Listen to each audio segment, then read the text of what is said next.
But let's talk about the deviants that engage in viewing, downloading, and trading. Oh, well, howdy, y'all. Unky T here. Now, I remember telling you a while back I weren't going to do no more of these videos because it'd just take a piece of my soul and tear it up and stomp on it and throw it in the garbage. But I think this kind of information is the most important stuff to get out there, to know that we are truly heading in towards the end of times. As in the days of Noah, with all the sin and debauchery and disgusting crap that goes on in this world.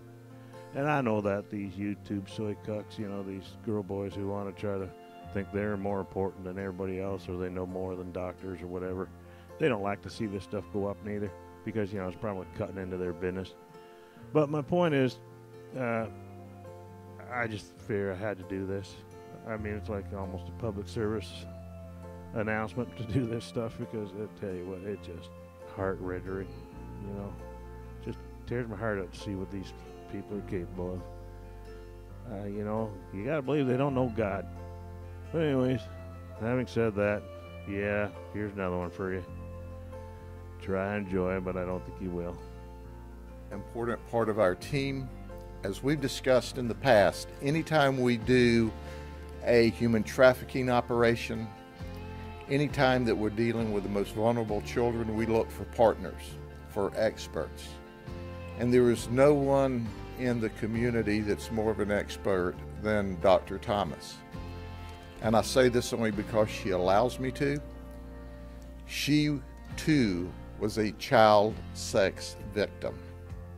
So she is a subject matter expert in many ways that she should have never been a subject matter expert.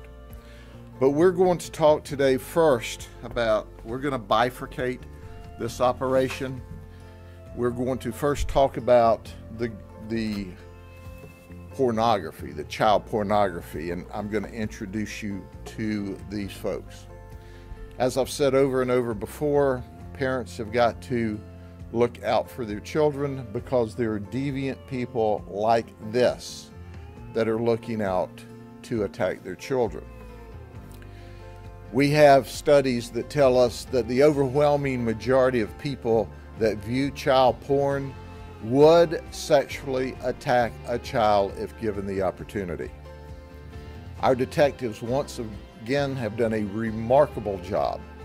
Our detectives are simply the very best in this business, and I think if you didn't already agree, you will by the end of this press conference today, when you see the remarkable work that they did, because, as I'm going to tell you in detail, they found 5 child victims this time. But let's talk about the deviants that engage in viewing, downloading, and trading child porn. How about Patrick Jonathan? Patrick is 33 years of age. He was a corrections officer for the Florida State Prison Sentence System, the Department of Corrections. We charged him with 26 counts of child porn, 1 count of sharing or transmission of child porn. He confessed to us. His bond was set at $135,000. He said that he's been looking at child porn for 10 years. And listen to this. This is a guy who is charged with holding people in prison that violate the law. I knew one day you'd be here to pick me up. Are you kidding me? The guy who is supposed to be working in the system to safely house prisoners admitted that he looked at child porn and he knew we'd be there to arrest him. Well, now he's in jail. And our prayer is that we send him to the state prison to be an inmate where he once was a correction officer. He also spoke of being sexually aroused anytime he looked at child porn, but then he felt bad afterwards. But he would still do it again and again and again. He's a nasty man. And then there's Richard Sizlove. I didn't make that name up. He was a park manager for Bullock RV Park.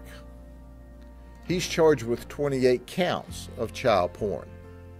His bond was set at $290,000. He confessed. He's a Navy veteran. He said he's been viewing child porn over 20 years, and the youngest child porn he's ever viewed were children that was as young as 6 months old. 6 months old. Children abused. He said what really sexually arouses him are the toddlers. Then there's David Boyd, who's 52. He is a clerk for a South Florida Gun and Pawn in Lakeland. He was charged with 516 counts of child porn and 1 count of sharing the child porn. His bond is $2.5 million. He would, while he's wearing this child porn, now you can't make this stuff up, wear women's underwear. Did you hear me? He would wear women's underwear. He would dress up for the occasion.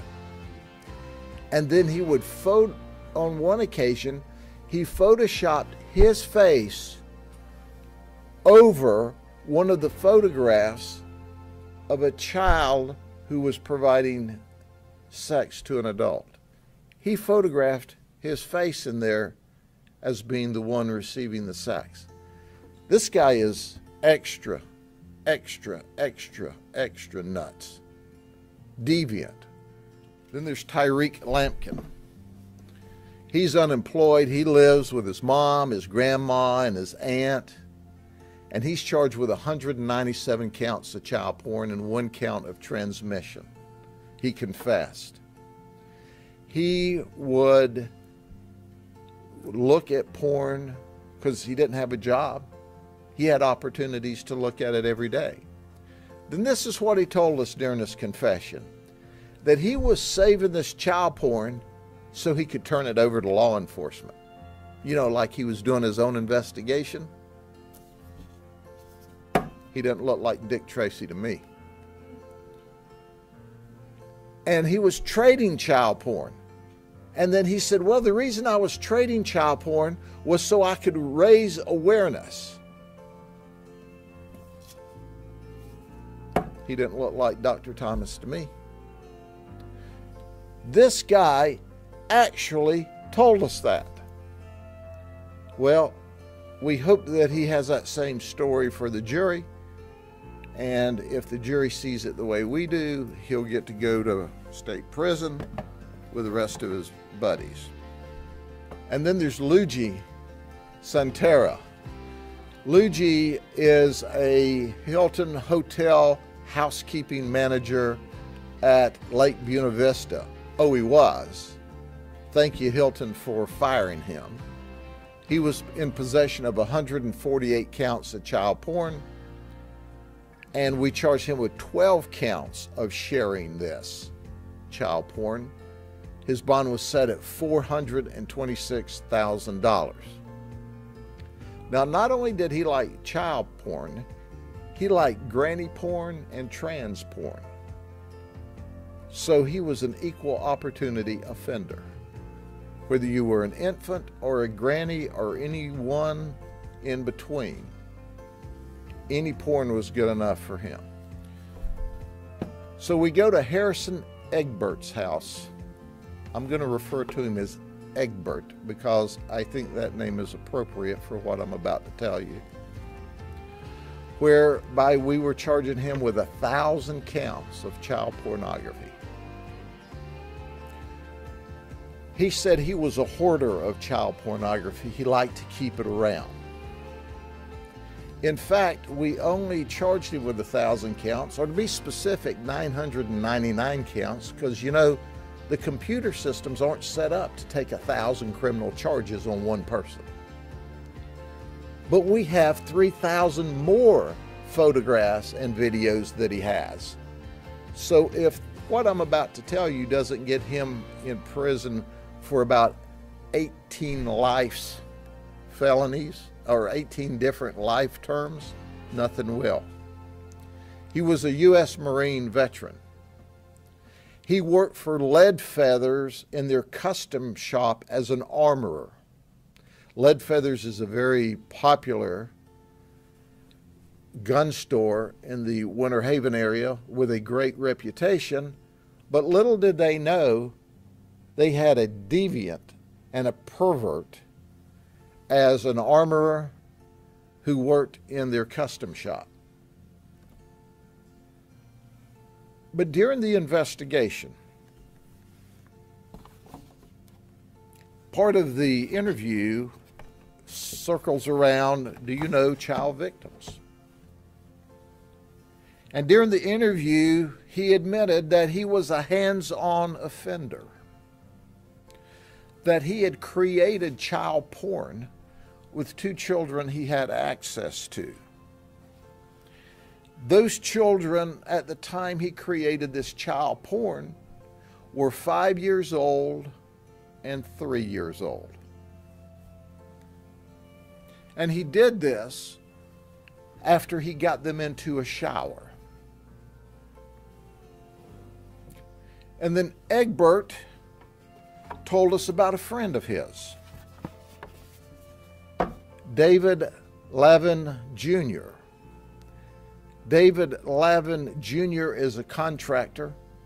He installs audio, video equipment, and apparently Department of Transportation requires some kind of certifications on trucks. So he didn't work for DOT, he would work for different trucking companies, certifying that their trucks were eligible to drive on the highways. He's married, this gets complicated, to Ivanette Leon, who's 30. Okay? I'll get back to her in a minute. She's not out of the box either.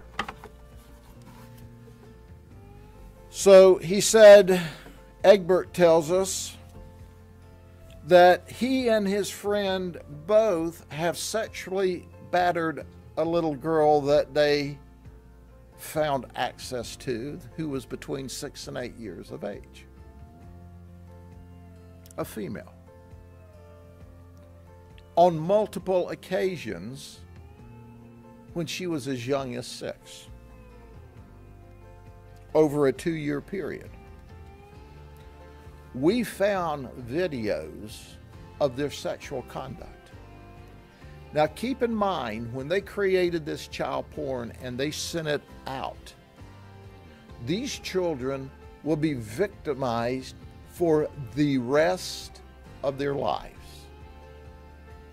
There's no way to wipe it and get it off of the internet.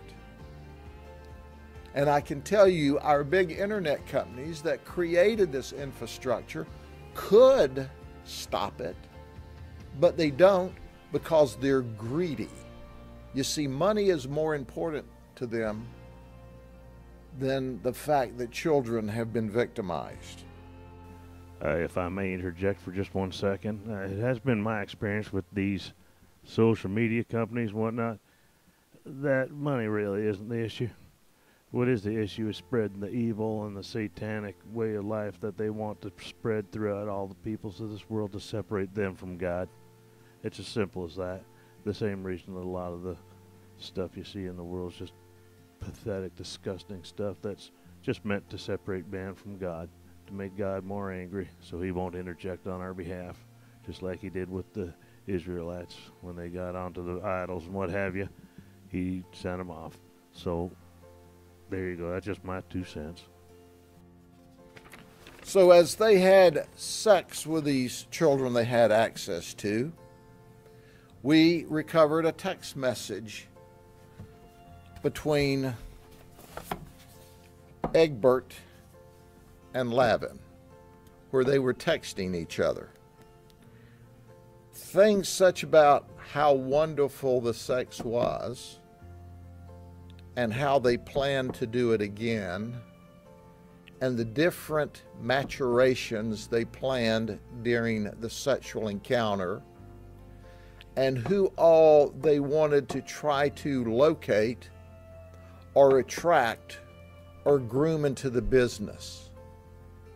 We saw a lot of bravado, a lot of bragging, a lot of teamwork.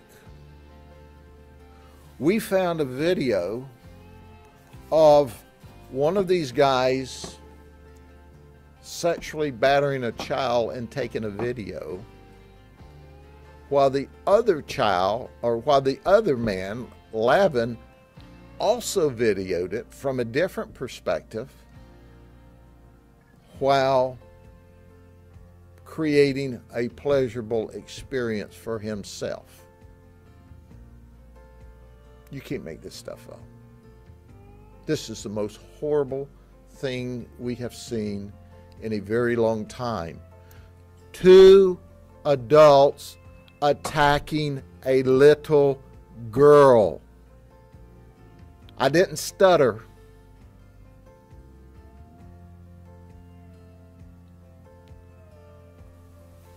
And we have multiple pictures of this. Well, there you go, my friends. I'm going to cut it off there because it just goes on and on. What I may do is just put the other part up as a second video, because this has already gone a little too long. Just sucking the life out of too many of you, I'm sure. But, you know, I got nothing else to say. I'm done. So, anyway, if you would be so kind as to share this and like it. And I know it's hard to like something of this content, but when you do like it, it gets it around further for other people to see what kind of sick-ass people there are in this world. And yeah, I don't even know what to say. Just please subscribe, like, share, and leave a comment, because I will answer every comment that comes in. You know, yay, nay, what have you. I ain't made of butterflies and ice cubes. I'm pretty good. I can take some stuff. So if you want to say something, say it. And you know what? Right here's some links to some of the other Sheriff Grady Judd or whatever videos I've done in the past. Not everything's all this sick and disgusting. Some of it's pretty funny. Some of it's pretty interesting. Some of it's pretty informational. So, you know, feel free to check out all the other videos. I got stuff around Florida and motorcycle riding and yeah, you name it. I've done it. Recipes. So, y'all have a blessed day. Take care of yourselves. You take care of each other. And we'll see you soon. God willing. Bye for now.